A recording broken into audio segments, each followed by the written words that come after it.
Let me first of all welcome the chairman and other leaders of political parties to our regular quarterly consultative meeting. Since our last meeting in July this year, there have been changes to the leadership of some political parties. It is therefore my pleasure to especially welcome the chairmen of political parties who are attending this meeting for the first time in substantive or acting capacities. You may recall that at our last meeting, we reviewed the conduct of the 2023 general election as part of the wider consultation with stakeholders. I am glad to report that we are finalizing the review report as well as the main report of the 2023 general election. As soon as they are finalized, we will, as usual, share the reports with you, other stakeholders, and the public. Today, the subject matter of our meeting is the ongoing preparations for the 3 off-cycle governorship elections in Bayelsa, Imo, and Kogi states, scheduled to hold on Saturday, 11th November 2023. With just a little over 2 weeks to the election, we are at the concluding stages of our preparations. This is the first time that the Commission will be conducting 3 off-cycle governorship elections simultaneously across different geopolitical zones. This is made possible by the coincidence of the end of tenure of the current holders of the offices, which fall within the constitutional time frame of not earlier than 150 days or later than 30 days before the expiration of their terms of office as enshrined in Section 178, subsection 2 of the Constitution of the Federal Republic of Nigeria, 1999, as amended. The Commission has delivered all non-sensitive materials for the elections to the 3 states. The training of various categories of ad hoc staff is ongoing. We have made the soft copies of the complete register of voters available to all political parties participating in the elections. We conducted the mock accreditation of voters and the upload of results to our IRF portal using the beavers. Stakeholder engagements are ongoing. Our state offices have concluded the readiness assessment of our facilities, as well as the movement of critical facilities to our 54, or rather 56, local government offices across the 3 states. At the same time, political parties have uploaded the names of their polling and collation agents to the dedicated web portal. As I informed Nigerians at the meeting with our resident electoral commissioners last week, a total of 137,934 agents made up of 130,093 polling and 7,841 collation agents have already been uploaded to the portal, and we are about to complete the printing of the identity cards for these agents. However, not all political parties have nominated agents for all the polling units and even the collation centers in the 3 states. In the next few days, the Commission will publish the detailed distribution of agents uploaded by all political parties for public information. I urge you to consider the submission of names of agents as important as the nomination of candidates for elections. I am glad to report that the printing of agents' identity cards will be completed this weekend. This will allow political parties ample time to distribute the cards to their agents. All the identity cards are QR code readable to ensure maximum security and to avoid impersonation by unaccredited persons. I have a sample here of the cards that we are going to issue to all the 137,000 plus agents nominated by political parties. And for the first time, you will see a QR code here. And you can easily and simply read the QR code using the QR code app on your mobile phones, and it will lead you straight to our database, and you will see more information on the agent than the information on the face of the identity cards. We did this after receiving complaints from political parties about the identity of agents. Some complained that there was identity theft, as a result of which people that they did not recognize to be their agents were parading themselves as agents in the polling units and collation centers. Now, for each one of the agents that you nominated and uploaded the details on the portal, they will have these QR code readable identity cards at all levels, from the polling units to the ward collation, to local government collation, to state collation. I also wish to add that we are doing the same thing for all accredited journalists for the election and all accredited observers. On the issue of candidature, the Commission is concerned about the spate of recent judgments and orders of courts in respect of the nomination, substitution, or disqualification of candidates after all the sensitive materials have been printed. The reprinting of the materials in compliance with court orders within a short period of time is not only expensive, but the management of the process is also very challenging for the Commission. Although the Commission has already published the final list of candidates for the 3 states, 4 recent court orders have compelled us to review the list. These changes have been reflected in the updated list of parties and candidates on our website. However, this decision is without prejudice to any pending appeal by the affected candidates or their political parties. If there is a judgment of the Superior Court, we will abide by that judgment. And that's why, as you will see on our website, under the remarks column, we put court order in respect of candidates substituted by orders of court. As electioneering campaigns continue to intensify, the Commission reiterates its concern about the spate of violence in the 3 states involving parties and candidates. I wish to remind you as party leaders that free and fair elections are only possible in an atmosphere of peace. After all, election is a process involving human beings as voters, election officials, observers, and the media, whose safety is of paramount concern to the Commission. While we will continue to work with the security agencies in this regard, political parties acting individually or collectively through the Inter-Party Advisory Council, IPAC, also have an obligation to impress on your members, candidates, and supporters to maintain the peace during the campaign rallies and procession. I urge you to also appeal to them to maintain the same disposition on election day and beyond. It is a great privilege and honor to address you all today at this quarterly consultative meeting with party leaders. This ritual, no doubt, is one of the greatest additions of the Independent National Electoral Commission, INEC, to engendering transparency and political parties' participation and engagement in the electoral process.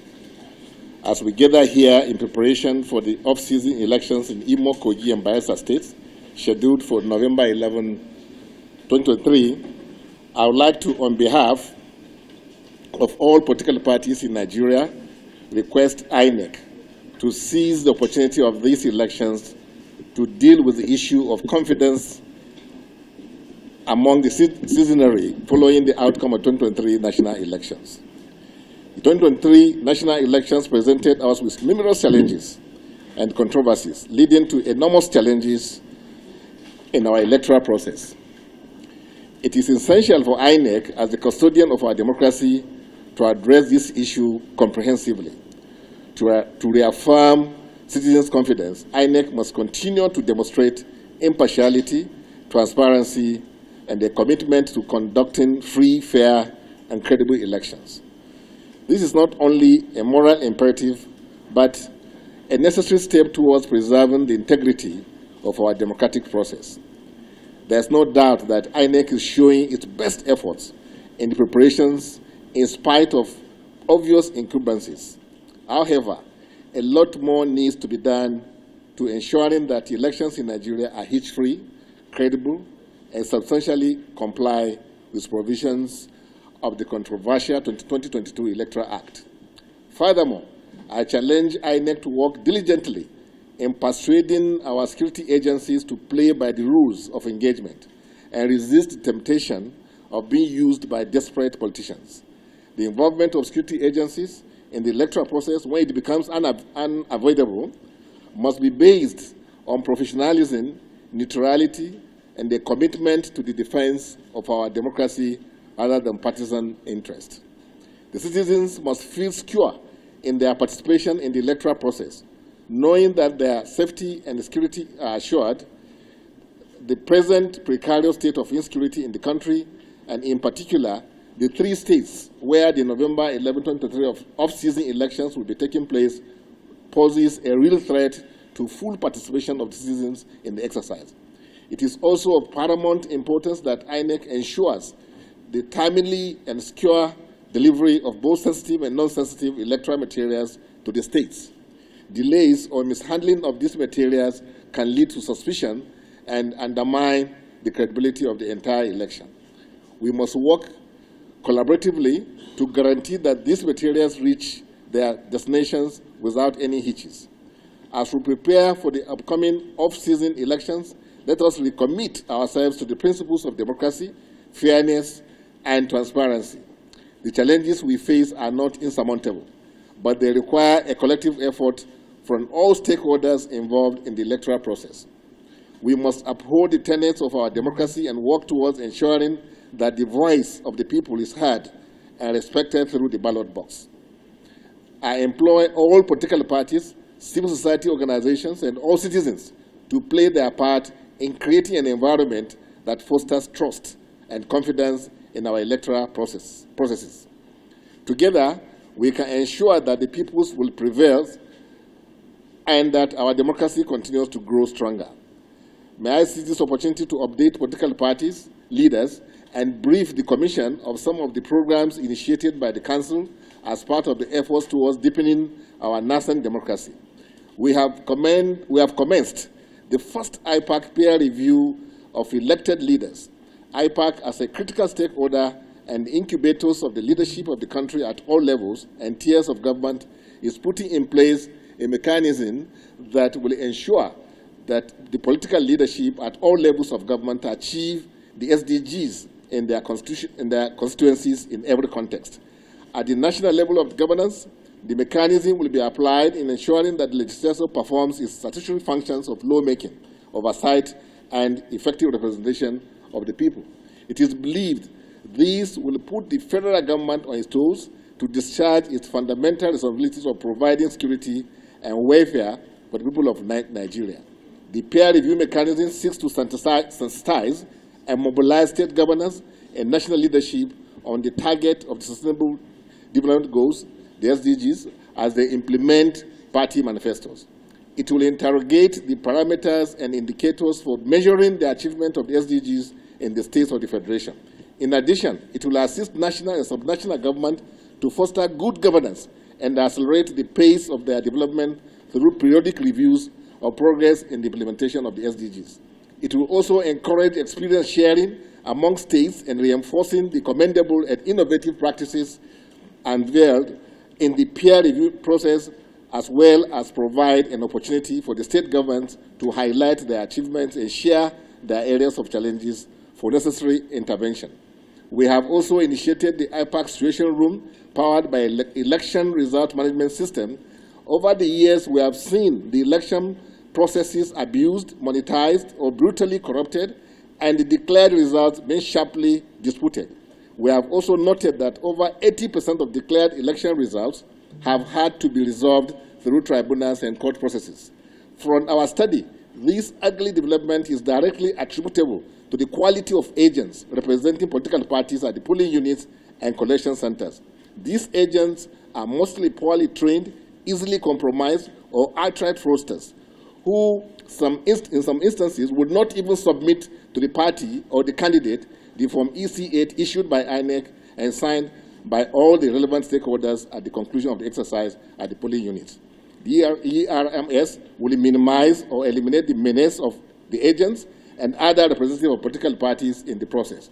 For the first time, political parties will be guaranteed effective monitoring and control of the activities of their representatives and other stakeholders in the handling of the election results from the polling units, collection centers, up to declaration of the results by INEC, the only authority in line with 2022 Electoral Act with powers to announce winners of elections. The IPAC Situation Room, EMS, would complement current efforts by INEC to provide political parties certified from EC8A, copy of which are also pasted by INEC by the walls at the polling stations. The IPAC initiative will also be of great pre-election value to enhance cost-effective operations. It will collate elections results quickly from INEC certified from EC8As from all polling units, and it will be of enormous post-election value in producing scientifically irrefutable documents for use at the tribunals, all within 28-day window allowed by the new rules. Finally, IPAC is excited to announce the upcoming centenary celebration of the existence of political parties in Nigeria. This historic event commemorates a century of political activism, development, and institutionalization of democracy in Nigeria. Tracing its roots to the founding of the Nigerian National Democratic Party, NNDP, in 1923 by Herbert Macaulay in collaboration with other eminent Nigerians following the Clifford's Constitution of 1922. The momentous historic event of this centenary celebration happening at the critical period of concluding 2023 general elections will afford us a golden opportunity to unite the political class and indeed the whole country to the common purpose of deepening the roots of democracy and build an egalitarian, progressive, and united country. The primary objectives of the centenary celebration of the political parties in Nigeria are as stated below.